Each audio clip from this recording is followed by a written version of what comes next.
Good day. Welcome to another episode of Classic Dallas Cowboys Talk with Sean Farrell. I am Sean Farrell. God is great all the time. All the time, God is great. Jesus Christ is Lord. Let's get into it.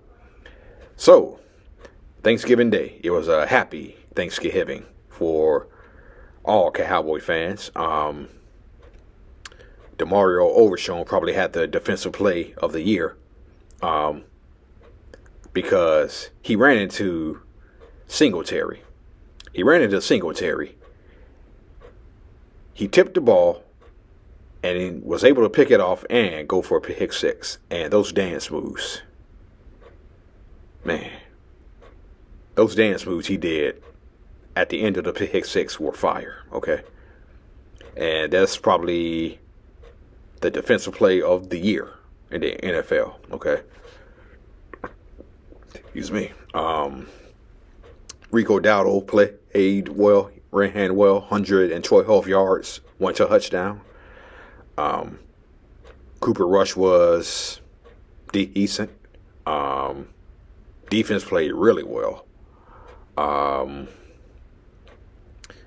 so we're on the up and up. Michael Parsons says we coming. And we have the Bengals Monday night. Not today. Monday night. Of course, y'all know that. But next Monday night we have the Bengals at home, and I think we're gonna win. It's gonna be a close game.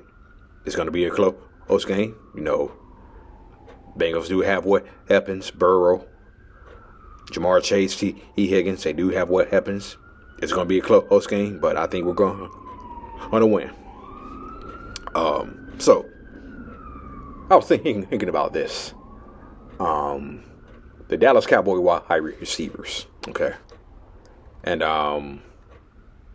had some great ones. From Lance Rentzel.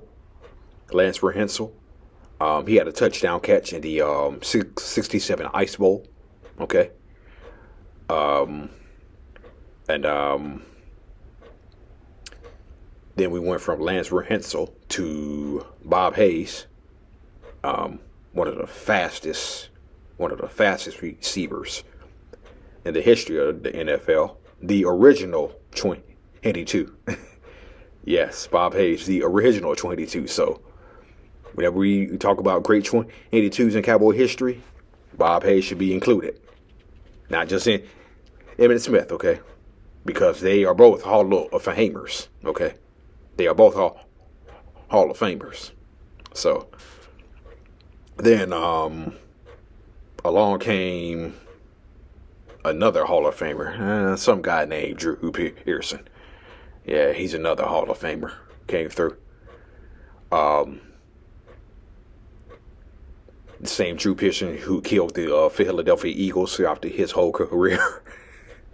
We all remember Drew Pearson trolling Eagle fans at the draft.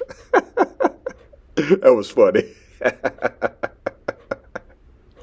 Oh, that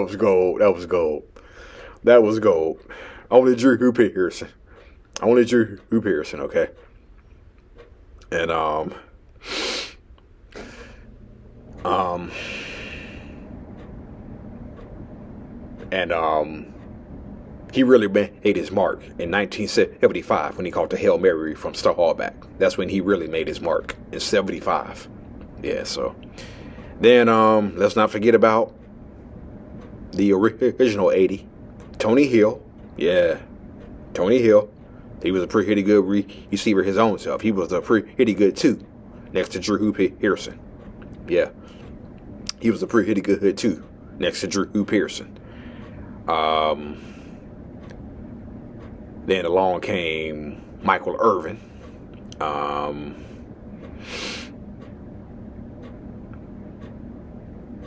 Another guy who killed the Philadelphia Eagles throughout his whole career.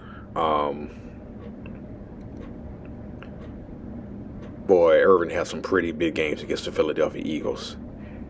I just really hate Philadelphia, okay? I really hate Philadelphia. And my hatred for Philadelphia intensified during the Dave Cowboy era, okay? I really hated Donovan McNabb. My hatred for the Philadelphia Eagles intensified during the Dave Cowboy era because the Eagles will always kick our asses during the Dave Campbell era. And I had a hatred for the Philadelphia Eagles. And I wanted one of the Cowboy defenders to break Donovan McNabb's leg. Yes, that's how much I hated the Philadelphia Eagles. I wanted someone on the Cowboys to break his leg. I hated the Philadelphia Eagles that much, and y'all probably did too, okay? Anyway, though, back to the point. So, Michael Irvin came along, but there was also a guy who was the leading receiver. His name was Ray Alexander. Y'all probably might not remember Ray Alexander, or probably you do, because this is classic, the Dallas Cowboys talk. Needless to say, when Jimmy Johnson came in, Ray Alexander didn't last. So you also had Irvin Martin, one of the best return men. Also led the Cowboys in receptions in '89 and '90, mainly because Michael Irvin tore his ACL during the '89 season, and then Michael Irvin didn't make it back into the fourth game of the 1990 season. So, yeah. And then one of the fastest receivers ever, Alvin Harper. Oh, Alvin Harper. Man, that dude could fly. He was one of the best deep threats the Cowboys had. And if you remember, he made the game-winning catch against the 49ers in 1992. And what's unique about that was the play was Michael Irvin wanted the ball in that situation. Michael Irvin tells the story. He says, I can't remember the play. It was called 7-something, 896, whatever the play was called. And Michael is headed to Alvin's spot. Okay, and so he heads to Alvin's spot. Michael does. Alvin heads to Michael's spot. And Irvin says, and I remember I run the route. And he said Troy Aikman threw the backside to Alvin Harper. And Harper caught the ball and he just took off flying. And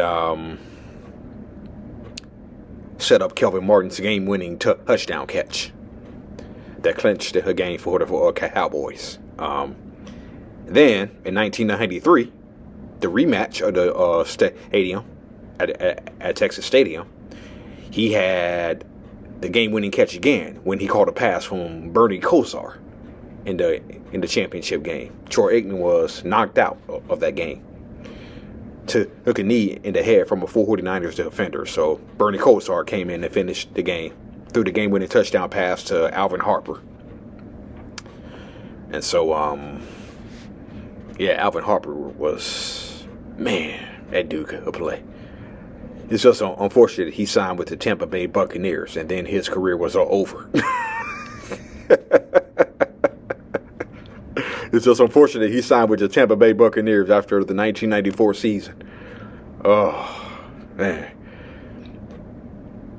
And then there was a 90-yard catch he had against Green Bay in the divisional round in 1994. Yeah, that was pretty good, too.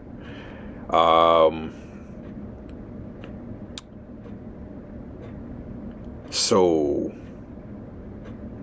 after Michael Irvin, we just had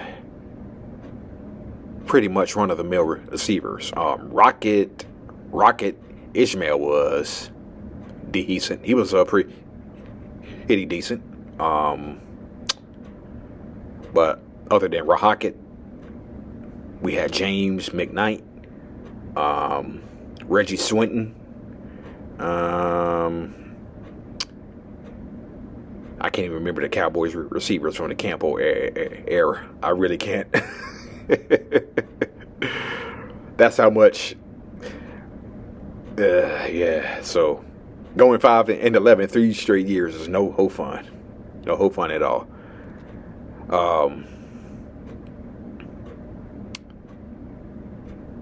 I do know we had Rocket. Oh, Joey Galloway. That's right. Joey Galloway. That's right. Yeah. Somehow that slipped in my mind. So, but Reggie Swinton was one of the return man. Had a 100-yard kickoff return versus the Eagles. One game. Yeah. And so then when Bill Parcells came in, we got Terry Glenn. And then eventually T.H.O. came along. Patrick Creighton came along. Really good receivers. Sam Hurd was decent. Miles Austin came along eventually. Now, we traded for Roy Williams in 2008, okay? And what's interesting about it is Roy Williams, when he was traded to the Cowboys, really didn't do much, okay?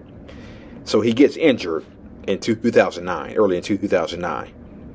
Then along comes Miles Austin, who has his career game against the Chiefs, 250 receiving yards versus the Chiefs. Caught the game-winning touchdown pass from Tony Romo. Miles Austin has his career game. Roy Williams is never heard from again. Yeah. So, there are some in Dallas who say he got, quote, wally-pipped because Miles Austin had his career game and Roy Williams doesn't get his starting job back, which he didn't. Because along came Dez Bryant in 2010. And I remember there was a story. There was a story coming out of the Cowboys training camp that year that Roy Williams asked Dez Bryant to carry his pads. And Dez Bryant said, "No, I'm not carrying her pads." Dez Bryant was like, "Hell no, I'm not carrying her pads, Roy Williams." And that kind of irked some people who talked about it on sports talk radio. I know that kind of irked some people because they had their opinions on it. Some people on sports talk radio was like, "Dez, shut up and carry the pads. You're a rookie."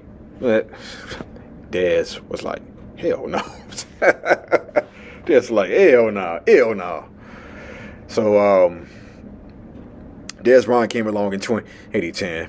Then Miles Austin was having hamstring issues. Then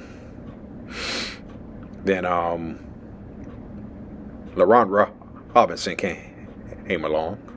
You had Kevin Ogletree. Then along with Dez Bryant. Just goes to show you, I'm getting old. Can't remember the Cowboys receivers. Maybe y'all can help me out.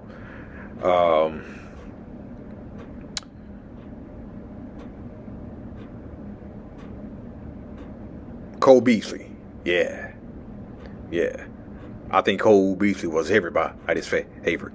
Cole Beasley was the favorite of everybody.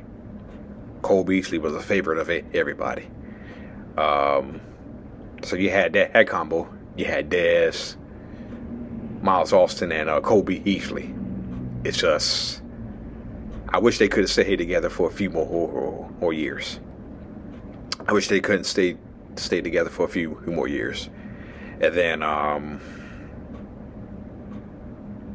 after Dez Bryant, along comes CeeDee Lamb to today. So a great tradition of receiver here in Dallas. I probably forgot some names. If I did, I'm sorry. I'm getting old. Maybe I need to go back and look at the Cowboys roster of those days, okay?